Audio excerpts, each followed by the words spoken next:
esse país é sangrado. Eu tinha coragem de ser presidente porque eu sei onde é que as andorinhas dormem. Você imagina eu pegar 78 bilhões de reais, que foi o último tranche de distribuição de renda, e meter na autonomização da capacidade de refino e de produção de polímeros, novos materiais, tal, pela Petrobras. Então, aqui outro caminho. Agora tem caminhos privados, que o convencimento aqui é bem simples, é que 50% dos custos de produção da agricultura tropical mais competitiva do planeta Terra são importados do estrangeiro. Você não tem sequer insumo mecânico, eletromecânico da agricultura de precisão no Brasil que seja brasileiro. Tudo importado. Todos os implementos, todos importados. Todos importados. E aí subiu 18% o câmbio, lapada no custo. Vai ganhar lá na exportação e faz um hedge natural. Por isso que está mandando ver o agronegócio. O juro é subsidiado pelo Tesouro Nacional, enquanto eles fazem apologia do liberalismo. Isso é o Brasil. O agronegócio brasileiro é subsidiado numa conta de 200 a 300 bilhões de reais por ano do dinheiro público para que o juro para eles não seja igual ao juro dos comerciantes, dos industriais, dos prestadores de serviço, etc. E são o epicentro do reacionarismo no Brasil, com esse discurso, temos que acabar o Estado. Aí eu peguei o presidente da Federação da Agricultura do Rio Grande do Sul, o senhor está me autorizando a acabar com o subsídio do crédito rural? Fala aqui com a televisão assistindo. Bate boca com o cara lá, arranjou um inimigo, e o cara continua bolsonarista e liberal, com dinheiro público. Sabe quanto é que eles pagam de imposto? Nada. Dá para a indústria, crédito subsidiado, tira o tributo, vira a indústria mais competitiva do mundo. Compreende? Então, mas ali o que é? É que eles têm uma perda. Porque se o câmbio valoriza na exportação, eles ganham.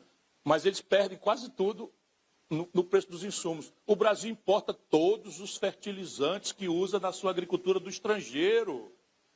Gente querida, e todos os defensivos agrícolas do estrangeiro. Inclusive aqueles banidos pela Europa, pelos Estados Unidos, estão sendo licenciados aqui no Brasil durante o nosso governo. Porque é o lobby que toma conta. Então, aqui tem uma frente também, o que é que você faz o como? Faz renúncia fiscal, faz crédito e faz uma restrição de importação. Então, vou criar aqui o seguinte, uma tarifa de externa com o Mercosul, em que eu vou tributar em 30% durante 10 anos a entrada de fertilizante no Brasil. Eu quero ver se não nasce fábrica de fertilizante aqui no país. Compreende? Assim, quer fazer? Fácil não é. Mas se tem um lugar do mundo onde é... Eu estou lhe mostrando como. Porque o dinheiro já está sendo gasto. Nós temos que ir para outras coisas. Por exemplo, essa coisa da economia digital, da economia do conhecimento, é todo um universo que você vai ter que criar uma estrutura de venture capital, seed money, angel money. Aí que o babaca aqui está falando em inglês, não é para se exibir, não. É porque a gente nem sequer as expressões em português tem, quanto mais esse tipo de dinheiro para financiar um garoto com uma boa ideia. Mas isso é governo que faz, ou não faz. Opa, para os outros. Tiago. O Tiago também faz uma pergunta que já traz a semente da resposta. Não é possível fazer nada disso que eu estou falando sem ter a capacidade de dizer não. A capacidade de dizer não quer dizer o seguinte, o Brasil não tem nenhuma vocação de projeção de poder.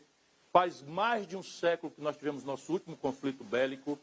Nós, espero que o Maduro não faça a besteira de querer atravessar Roraima para alcançar Essequibo, lá na Guiana. Fui lá visitar agora, eu sou um idiota apaixonado pelo Brasil, fui bater na Roraima para ver as coisas lá, da migração e tal, mas não tem problema não, estou arrependido não. Enfim, mas está lá, um risco grande, porque o único acesso de infantaria para ocupar Essequibo, que eles estão reclamando, é pelo território brasileiro. E o Brasil não tem capacidade dissuasória nenhuma para inibir sequer a Venezuela de fazer uma bobagem dessa. Enfim. Mas a soberania tem que ser buscada por alguns caminhos. O grande caminho que eu pontuei aqui é a defesa. Então, sob o ponto de vista de defesa, é o outro complexo industrial. Faz sentido na cabeça de alguém que eu vou ter o meu aparato de defesa vinculado a peças de reposição e à manutenção dos estrangeiros? E a paciência? O que está acontecendo com o Brasil? Nós desenvolvemos, à custa desse modelo nacional desenvolvimentista, formamos no ITA e no CTA, criados pelo modelo nacional desenvolvimentista, uma engenharia de alta linhagem. Essa meninada, garota ainda fez a Avibraz, a compra governamental para o artefato de defesa é no mundo inteiro, é compra governamental que guia a indústria bélica. Mesmo a exportação só vai pelos acordos internacionais. Você não pode comprar, por exemplo, a arma da Ucrânia ou da Rússia hoje por causa dos embargos e tal. Enfim, pois o Brasil desenvolveu a Vibraz, que sabe fazer blindado, sabe fazer drones, sabe fazer material e combustível de foguete. É uma empresa verticalizada de ouro, está quebrada com 600 milhões de reais. 600 milhões de reais é um centavo na frente. Só a propaganda do governo esse ano é R$1 bilhão, para você ver a ideia. E sendo que a Vibraz não precisa você dar o dinheiro, você basta entrar ali com equity, pegar 30%, faz uma golden share. Ah, meu Deus do céu. Entra ali, reestrutura e tal, e verticaliza a produção no Brasil. Estão comprando agora. Nós fizemos um acordo inédito na história do capitalismo mundial com a Saab sueca, falando para você, para fazer o caça Gripen aqui com 100% de transferência tecnológica. Agora, no governo Lula, eles estão distratando com a Saab, estão comprando não sei quantos caça F-16 que tem tecnologia de 50 anos atrás, caça F-16 usado. Tenha paciência, isso não é sério. Hein? Não, esse F-16 é usado lá dos Estados Unidos. Mas assim, estão comprando helicóptero também, superado e tal, quando a gente tem condição de produzir aqui. Então esse é o primeiro aspecto, é a defesa. O segundo é a diplomacia. Então a diplomacia brasileira hoje é muito mais uma promoção pessoal do Lula do que a projeção de interesse estratégico do Brasil, que aliás não sabe qual interesse estratégico tem. Aí fica a ideia aqui é que você faça dois blocos de interesse muito claros. Ambos são conflituosos. E necessariamente, se você viu o Brasil em paz com a ordem internacional, é porque não estamos tratando do nosso interesse. Toda vida que nós formos tratar do nosso interesse, haverá conflito, que é natural que seja assim.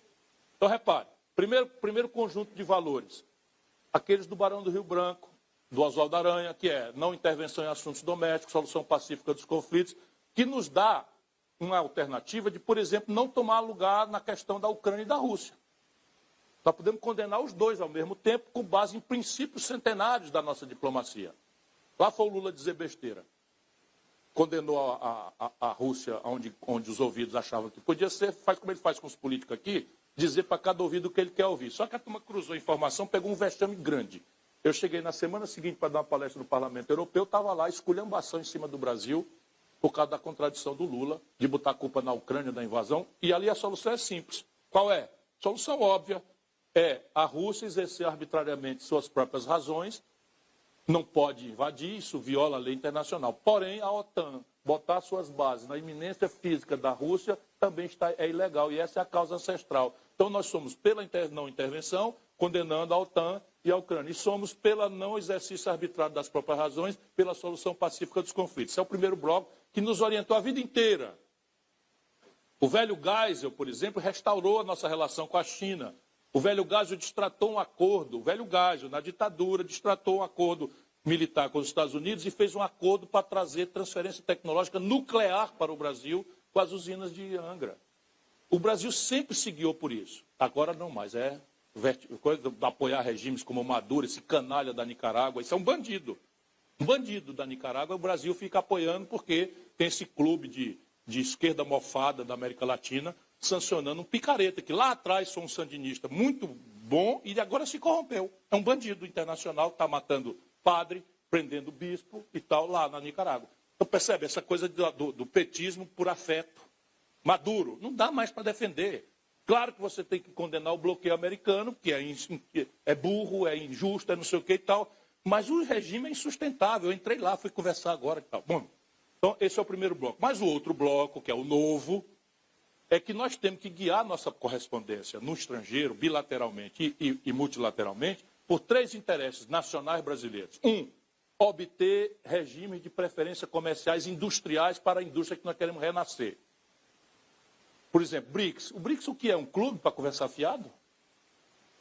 Para mim é só isso. O que é o BRICS? Um clube para conversar fiado. Né? Viagem para cá, viagem para lá, não sei o que e tal. Então, eu quero um regime de preferências comerciais industriais. Aí a China vai dar um pulo lá em cima. Socialista, chinês, nossos amigos, nossos parceiros. Eu fui lá conversar com o alto comissariado do Partido Comunista e o cara deu um pulo desse tamanho. Aí veio me falar em mercado. Eu disse, nem o senhor nem eu acreditamos nisso. E ele afrouxou. Segundo, um regime de transferências tecnológicas sensíveis. O Brasil quer germinar um novo GPS, um satélite geoestacionário brasileiro, lançado pelo Brasil, a partir da nossa base de Alcântara, renacionalizada e tal. Isto aqui é soberania. E terceiro, um regime de financiamento rebelde das interdições do FMI, do Banco Mundial, que são dominados pelos americanos e pelo neoliberalismo. Isso aqui é o estresse. E isto daqui faz a diferença. Isto aqui é soberania. Bom, a formação política é o que nós estamos tratando aqui, que é o que a Rosivânia falou. Hoje, trabalhar com o povo, em tese, é uma abstração que as pessoas não estão dispostas. Porque a carga é profissional de desmoralização da democracia e a linguagem da democracia é a política. Por quê? Porque aqui que está o elemento instável. Se eu transformo a democracia num jogo de elites, de baixa energia popular, eu cristalizo o criptoconservadorismo que está aí. É o que está acontecendo no mundo e no Brasil. Só que isso não resolve os problemas da humanidade. Então, por que nós podemos ver isso antes no laboratório europeu? Então, o que está acontecendo na Europa? Eles perderam a perna do financiamento imperial, perderam a perna da solidão concorrencial e tal, propuseram o neoliberalismo, ganharam as eleições, o neoliberalismo não conseguiu praticar o desmonte do estado de bem-estar social e a descolonização, que é o fim do império, traz para dentro dos seus territórios multidões de imigrantes. E as guerras que eles fazem por procuração a serviço da bobagem dos americanos, não sei o que e tal, só de branquinho de olho azul, 1 milhão de refugiados ucranianos. Esses ninguém fala nada. Mas os negros que saem da África descolonizada na Argélia, no Marrocos e tal, estão merdalhando o ambiente social-democrata dos europeus. Merdalhando como? Rivalizando no mercado de trabalho, aviltando a massa salarial, na proporção em que a economia está estagnada e a automação está tomando empregos tradicionais, etc., etc., eles estão ficando com os empregos mais simples e tal. E merdalhando os serviços públicos, outrora modelares. Então, está todo mundo nos metrô, está todo mundo nos postos de saúde, está todo mundo... E aí a esquerda fugiu dessa agenda e ficou refugiada no identitarismo. Perdeu as eleições em todo canto e a direita está respondendo com a sua notória simplicidade. Qual é o problema? Migração. Bota para fora. Prende, bota para fora, expulsa, não deixa entrar. E aí está ganhando as eleições entre os jovens. Então não é um problema nosso, é um problema do colapso político que o neoliberalismo produziu. Então nós temos que reverter isso dialeticamente. O que é que eu estou propondo?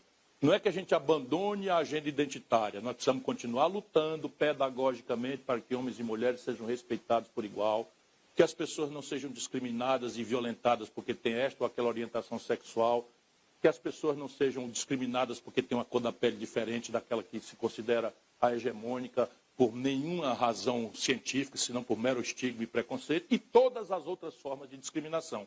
Porém, isto não pode ser feito desagregando, tem que ser feito unindo. E como é que se faz isso?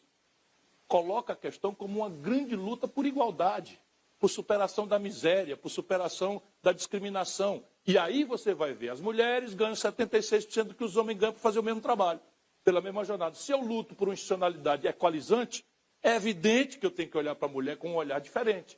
Se os negros são 80% da população carcerária, está claro de que o Estado brasileiro é um Estado que está aí para conter, não é, a equalização de brancos e negros, como um legado escravista. Então, se eu mudo, veja bem, a legislação que está em vigor hoje foi posta em vigor pela esquerda brasileira. Imposição dos norte-americanos, a lei 13.400 e não sei quanto, que é o seguinte, nós tínhamos 300 mil apenados, 300 mil, quando o Lula entrou para o segundo governo. Fez a nova lei, nós temos 1 milhão de apenados hoje. Todos negros, jovens e pobres das periferias. Por quê? Presos na ideia de guerra contra as drogas. Esses 700 mil que entraram não cometeram nenhuma violência em princípio. Eram simplesmente presos que eram um aviãozinho da droga. Só que na noite primeira, que entram nos presídios, ou se filiam à facção criminosa ou vão ser mortos e ser viciados. Se filiam à facção criminosa e viram bandidos de altíssima periculosidade, irrecuperáveis. Isso foi a esquerda brasileira que fez. Não é que a direita tem a resposta para isso, porque a resposta deles é pior ainda. É bandido bom, é bandido morto, desde que não sejam eles os bandidos de colarinho branco que assaltam o nosso país, roubando até na gasolina do gabinete, como fazia o meu colega Jair Bolsonaro quando era deputado comigo. Roubava o dinheiro da gasolina.